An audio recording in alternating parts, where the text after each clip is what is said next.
Have you ever felt, well, stuck? You're putting in the effort, you've got the passion, you're praying, but it feels like you're just spinning your wheels. The material we're digging into today says the real culprit is something most of us never even think about. Let's dive into what it calls the mandate of knowledge. So this whole idea is built on this one incredibly powerful verse. And just think about that for a second. It doesn't say people are destroyed for a lack of faith, or a lack of passion, or even a lack of prayer. It specifically pinpoints a lack of knowledge as the thing that causes the breakdown. That's a huge shift in perspective. And this is where it really gets interesting, because it pushes back on what we're often told, right? The usual advice is just pray harder, have more passion. But what if you're doing all that and still hitting a wall? The idea here is that passion and prayer are essential, but maybe we're aiming them at the wrong target. So that begs the question, if it's not about how hard we're trying or how much we care, then what is this invisible barrier? What's this thing that's secretly holding us back from that breakthrough we're looking for? Well, it all comes down to one word. Okay, so let's get into it. Before you can solve any problem, you have to know exactly what it is. And the problem we're talking about today is, quite simply, ignorance. But maybe not in the way you think. And let's be super clear about this definition because it's so important. This has nothing to do with being smart or not smart. The source is adamant. Ignorance isn't a lack of intelligence. It's just an absence of information. It's a knowledge gap. And the great thing about a gap, you can fill it. And here's where it gets real. A lack of information isn't just some abstract idea. It has a cost, a very real one. It can cost you time, like wandering in the desert for 40 years when it could have been an 11-day journey. It costs you opportunities, it costs you peace of mind. The bottom line is, what you don't know can absolutely hurt you. Okay, this slide breaks it down perfectly. It's like there are two different operating systems for life. On one side, you've got the world system. Grind, hustle, the belief that there's never enough to go around, and relationships that are basically, what can you do for me? But on the other side, you have what this source calls kingdom economics. It's driven by wisdom, not just effort. It operates from a place of abundance, and it's built on these deep, trusting relationships, not just transactions. And the key that unlocks that entire second column? Knowledge. I love this metaphor. It is spot on. You can take a dull axe and swing it all day with incredible passion and just exhaust yourself. That's hustle culture. Or you can stop, get the knowledge, the skill to sharpen the axe, and suddenly every swing is 100 times more effective. It's all about working smarter, not just harder.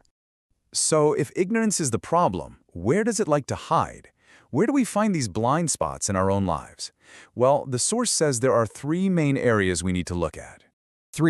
Just 3 critical areas where a lack of knowledge can really trip us up.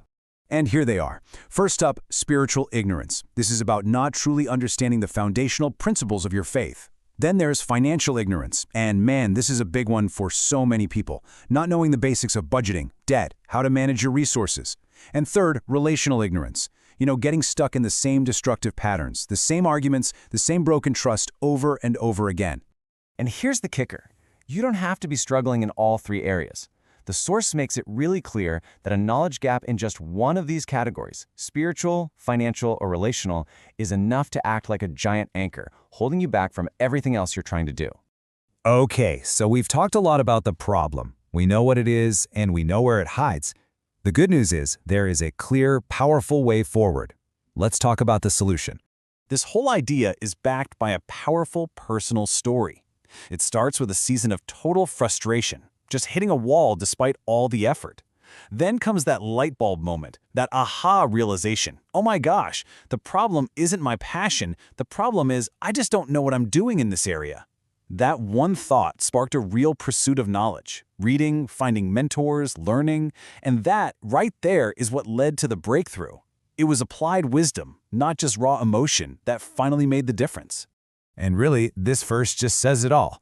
You don't accidentally build a strong house, a strong career, or a strong family. It's a construction project, and every good construction project needs a blueprint. That's the wisdom and understanding. Knowledge is literally the building material you use to create the life you want. All right, let's bring this all home. It's one thing to understand an idea, but it's another thing to actually do something with it. So let's talk about a practical action plan to get you moving from theory to practice. So the first step is just to be honest with yourself. Take a second and think about those 3 areas: spiritual, financial, relational. Where are you feeling the most friction? Where does it feel like you're swinging that dull axe? Just naming it, identifying that one area is the first, most powerful step you can take. And here is your challenge. It's simple, it's doable. Just pick one thing, not 10, just one. One topic you're going to intentionally learn about this week. Maybe it's finally sitting down and watching a video on how to create a budget. Maybe it's buying a book on communication. Whatever it is, the goal is just to take one small step to fill in one small knowledge gap. That's it. And that's what this all boils down to. You don't need to know everything overnight. You just need to find the right piece of information, the one key that fits the lock on the door that's right in front of you. So the only question left to ask is, what key are you going to go find this week?